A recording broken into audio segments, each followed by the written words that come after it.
하나님께서 이 말씀을 통해 우리에게 은혜 주시기를 원합니다. 네. 오늘 설교 말씀 모든 목적을 이룰 때라는 제목입니다. 범사에 기한이 있고 천하 만사가 다 때가 있나니, 전도서 말씀입니다. 범사에 기한이 있다고 합니다. 다 때가 있다고 합니다. 네.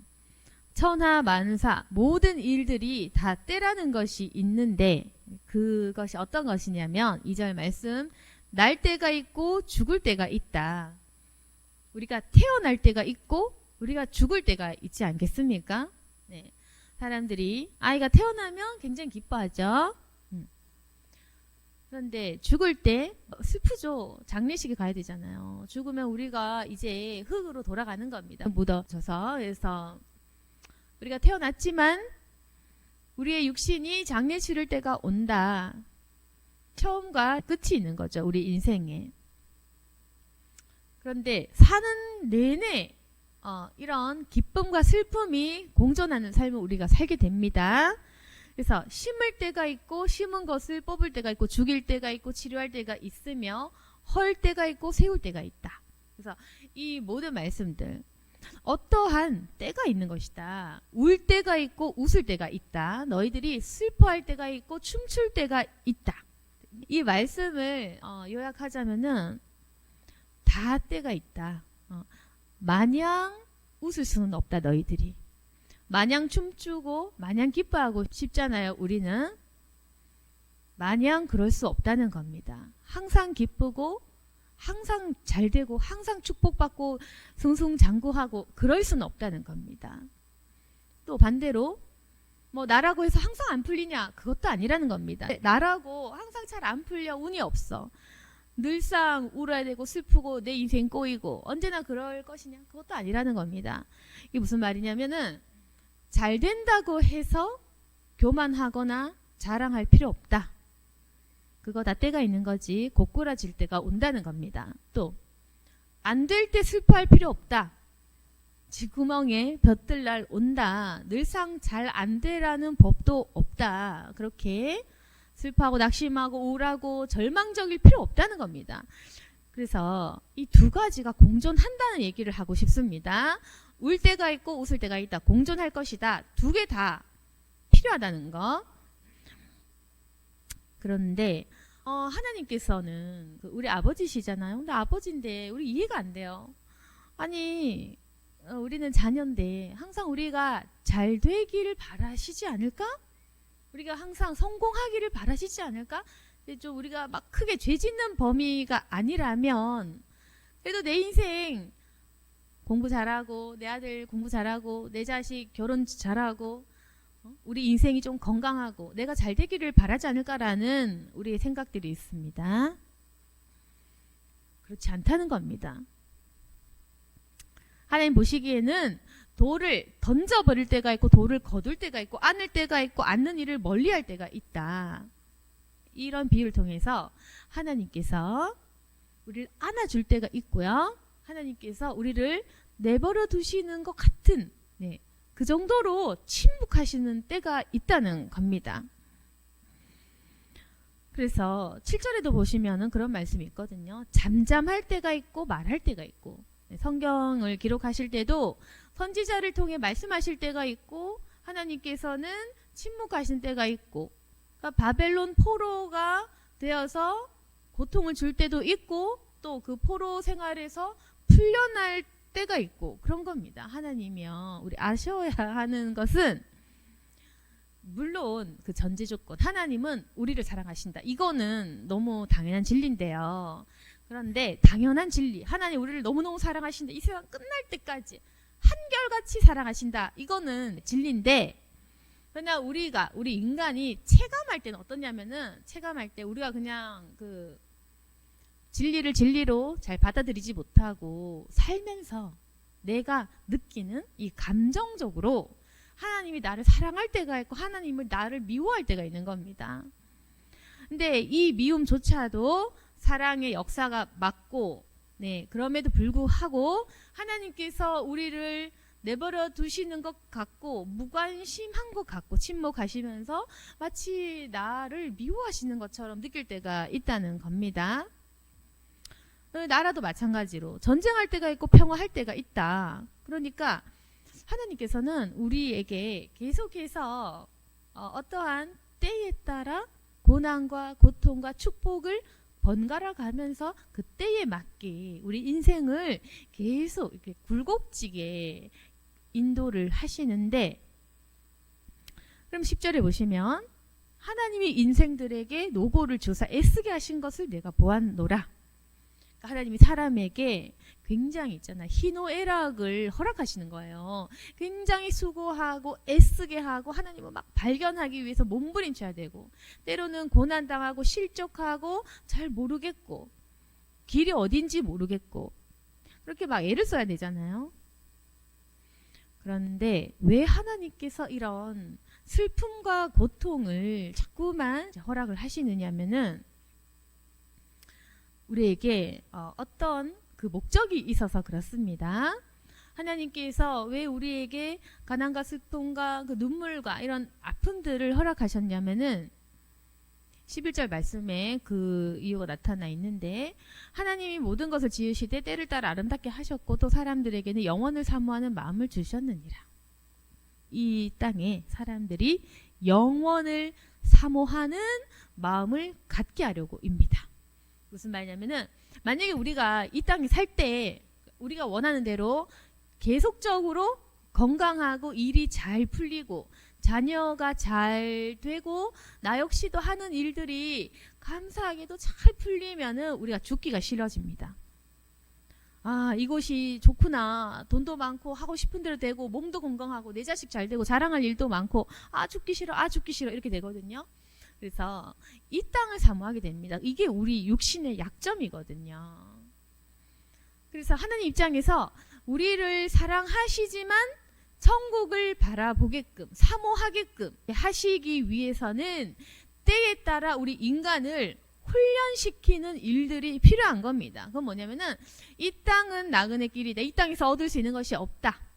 지금 눈에 보이는 것들만 추구하지만 이 땅에 하나님 눈에 안 보이잖아요. 우리 천국 가야지 예수님을 이제 만나는 건데, 천국을 바라보기 위해서 영원한 것을 사모하기 위해서는 이 땅에 있는 모든 것들을 우리가 때로는 부정하고 부인하고 내려놓아야 한다는 것입니다.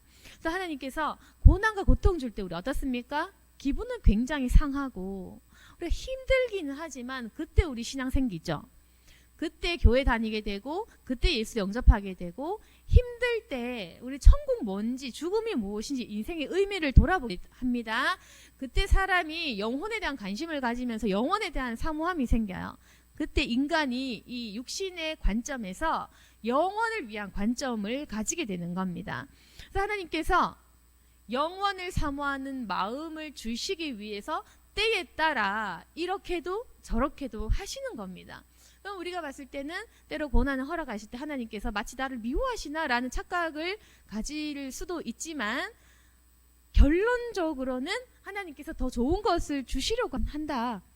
그래서 무엇이냐면은 우리가 봤을 때는 하나님이 왜 이 세상을 이토록 내버려 두시는 것처럼 생각이 될 때도 있지만, 우리가 계산할 수 없는 것입니다. 하나님 하시는 일은.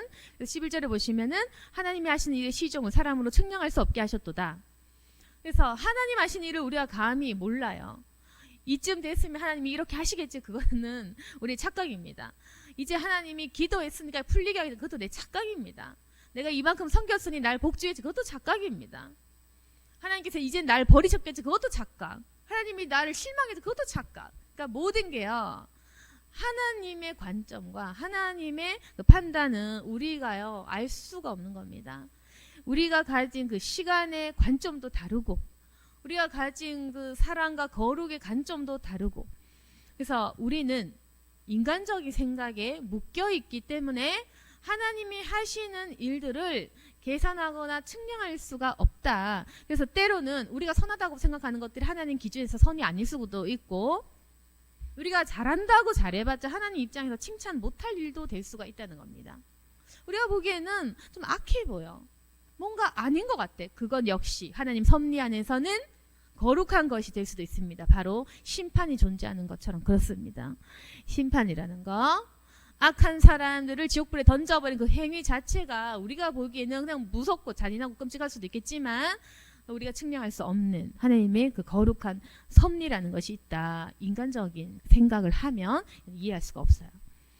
우리가 영성이 깊어질수록 시선과 관점이 달라지는 데가 뭐냐면은 사람 편에 설 건지 하나님 편에 설 건지 그것이 우리가 바뀌어질 날이 오기를 원합니다. 사람 편에 서면 이해가 안 가는 일이 굉장히 많습니다. 그러나 우리가 하나님 편에 설 때, 하나님 편에 선다는 거 무슨 말인지 아십니까? 사람하고 대적하는 겁니다. 이상하죠? 하나님 사랑하면 이웃 사랑하고 하나님 사랑하고 사람 사랑하는 거 굉장히 같은 말인데 인 것 같으면서도 실상은 하나님 편에 서면 사람을 대적하는 일이 생길 수도 있습니다. 심판이라는 것이 바로 그런 것이거든요. 인간이 늘 하나님을 대적하는 존재, 하나님을 미워하는 거예요. 믿지 않는 사람들, 사람이 계속 하나님을 미워하고 원망하고 없다고 얘기하고 대적하고 하나님 계시는데 없다고 제 멋대로 떠들어대고 그렇게 하잖아요. 그래서 우리가 사람 편에 서면 하나님이 원망될 때가 있습니다. 내가 내 편이고 내가 내 자식 편이고 내가 사람 편이고 내가 인간의 편에 서면 계속 하나님이 원망이 돼. 뭔가 이 사람의 편에서 해석을 하면 하나님이 이해 안 되고 원망될 때가 있습니다. 근데 우리가 만약에 하나님 편에 서게 되는 날, 하나님의 편에 서서 사람의 편이 아닌 내가 지극히 정말 하나님의 편에 설 때는요, 모든 원망과 그 모든 불평 불만이 사라지고 너무 그 마음이 좋아집니다. 심판이 기다려지고 심판이 너무 거룩하다라는 생각이 들 때가 이제 옵니다. 그래서 이게 어려운데 사실은요, 우리가 보통 그렇잖아요. 내가 내 편이고 내가 내 자식 편이고 내가 내 가족 편이고 내가 사람 편이지 어찌 내가 하나님 편에 서겠느냐. 그래서 결국 있잖아요, 하나님 편에 서려면 내가 내 자신 버릴 때 가능하거든요. 그래서 자기 비움, 자기를 내려놓는 것은 어렵습니다. 내가 나를 내려놓을 때, 내가 가진 모든 것을 내려놓을 때 그때 내가 하나님 편에 설 수 있고 그때 비로소 하나님의 시선과 관점을 우리가 경험할 수가 있는 겁니다. 그래서 우리가 하나님의 편에 서면 사람에 대한 시선과 관점이 달라지고 내 인생에 대한 관점과 시선도 달라지고 이 세상을 보는 시각이 달라지는데요. 그렇게 우리가 눈에서 비늘 벗겨지는 그런 영적 차원에서 거룩한 차원에서의 그 영성을 경험하신다면 우리가 좀 더 하나님의 마음에 가까이 갈 수가 있다. 아무튼 그래서 어쨌거나 우리가 하나님을 측량할 수 없어요. 우리가 사람 편에 서면 이해가 잘 안 되는 일이 많다는 겁니다. 왜? 하나님께서 우리를 여기 말씀처럼 우리를 던져버릴 때가 있고 우리를 죽일 때가 있고 우리가 슬퍼하도록 할 때가 있고 우리를 잃어버릴 때, 버릴 때, 우리를 찢을 때, 우리를 미워할 때, 우리에게 전쟁을 일으킬 때가 있기 때문에 이 모든 나쁜 일을 당할 때 하나님 이해 못하거든요. 우린 절대로. 그렇지만 제가 아까 말씀했다시피 내가 내 편일 때는 이해 안 되지만 내가 하나님 편일 때는 이걸 이해하는 때가 올 것이다. 그래서 14절 보시면은 왜 이렇게 하시는가에 대한 정확한 답이 있는데, 하나님이 이같이 행하심은 사람들이 그의 앞에서 경외하게 하려 하심인 줄 내가 알았도다. 전도서를 쓴 사람은 얘기하죠. 하나님이 이같이 행하신 이유는 사람들이 하나님을 경외하게 하려 하심인 줄 내가 알았도다. 그래서 그렇습니다. 지혜를 가진 자는 이 말씀을 깨달을 수가 있습니다.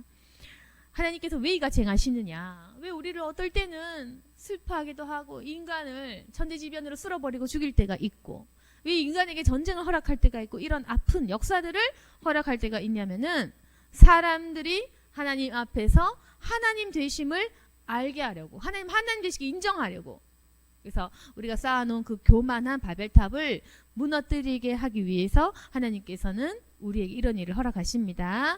그래서 인간은 언제나 그렇습니다. 뺏길 때, 슬플 때, 잃어버릴 때, 그때에 하나님께로부터 그 두려운 마음을 회복하거든요.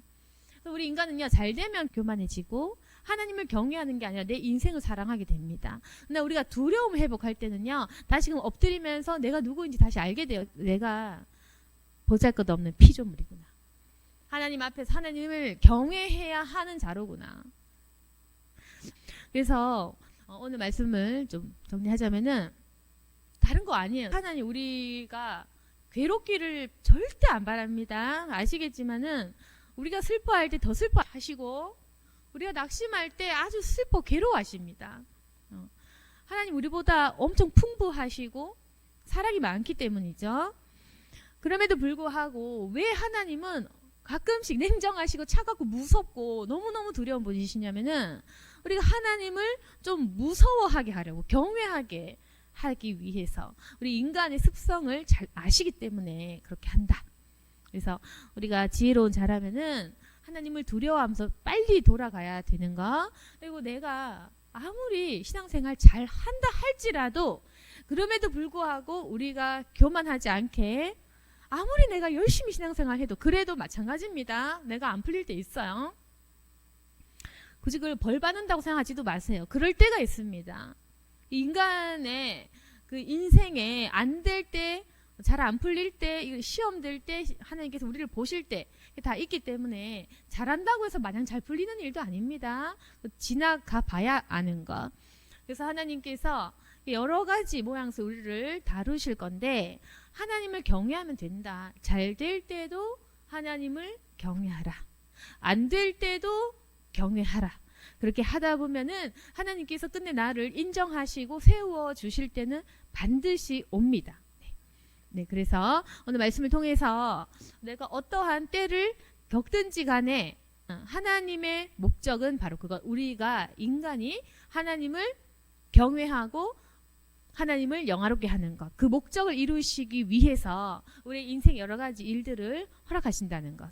그것을 기억하시고 주님을 믿고 의지하는 저와 여러분이 되기를 소망합니다. 아멘. 기도하겠습니다. 거룩하신 하나님 아버지, 오늘 말씀을 통해 다시 한번 우리의 마음을 잡고 또 결단하기를 원합니다. 아버지, 모든 것은 때가 있고 또 하나님께서 정해놓으신 일들이 있을 건데 그럼에도 불구하고 우리 마음이 조급할 때가 있고 답답할 때가 있는 것은 사실입니다. 근데 하나님 오늘 말씀을 통해 다시금 주님을 두려워하며 또한 사랑하고 의지하기를 원합니다. 오직 주님만 바라볼 수 있도록 도와주시고 우리가 때때로 무지하지만 때를 따라 돕는 은혜를 허락하셔서 우리로 하여금 지혜롭게 하시고 우리로 하여금 기도하는 자가 되게 하여 주옵소서. 또한 우리가 천국의 영원한 것들을 사모할 수 있도록 도와주시고 오직 주님 얼굴 바라게 하여 주옵소서. 예수님 이름으로 기도드립니다. 아멘.